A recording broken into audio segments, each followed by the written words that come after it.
Hello everyone, Cloud Snipe here, and welcome to another episode of Myths, Monsters, MLP.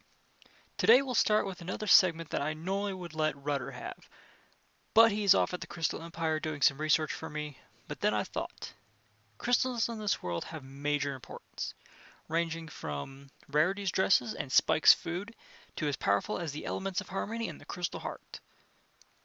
Why are they so powerful in some cases, but in others extremely detrimental? So I decided to see what I could figure out for them. I found two videos that bring up an interesting thought on how they work, and I tossed my own ideas.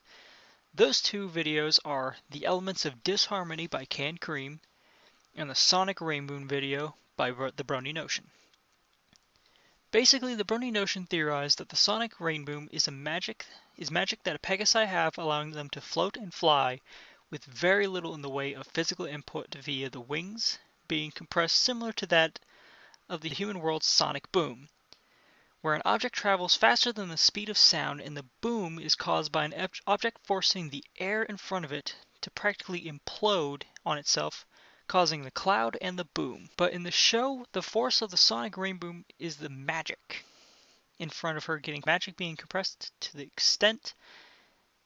extent may have caused the rainbow effect that we saw, depending on her unique magic.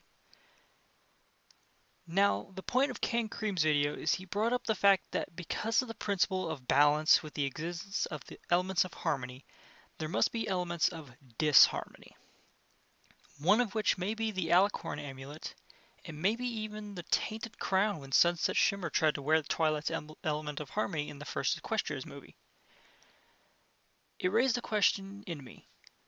Items like these seem to have the ability to hold magic types, ranging from as simple as the Crystal Celestia used like a projector showing Twilight the Crystal Empire, going all the way up to the Elements of Harmony and the Crystal Box from the Tree of Harmony.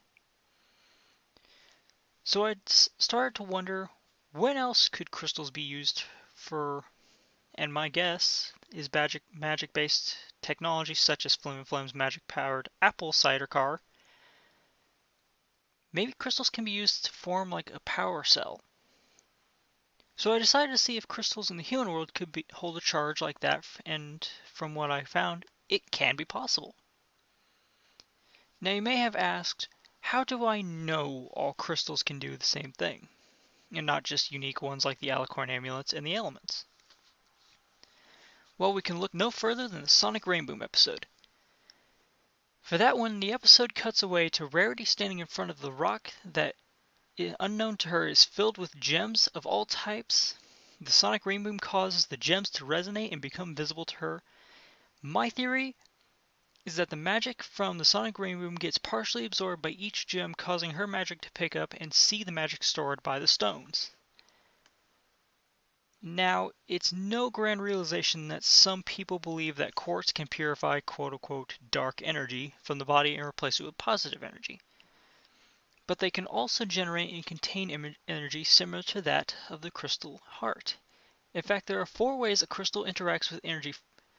First is when it's in its base crystalline state, a crystal can use, let's say quartz as the base version, can conduct energy and is used as many items such as radios, computers, TVs, watches, because of its conductive properties and the fact that it can resist heat and wear from use.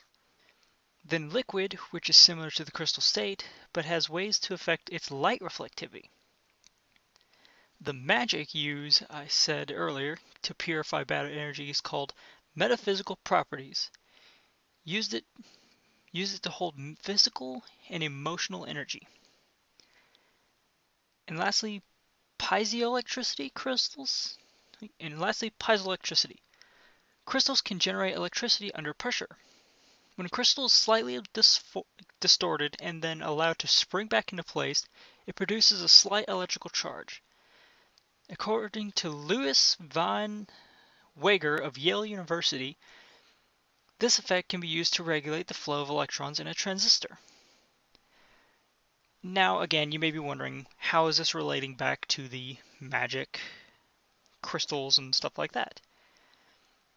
Well, let's just say a piece of quartz, just a basic meh quartz that really has no true like magical power. Gets hit with enough magical radioactivity, I guess. It turns into a unique form of battery.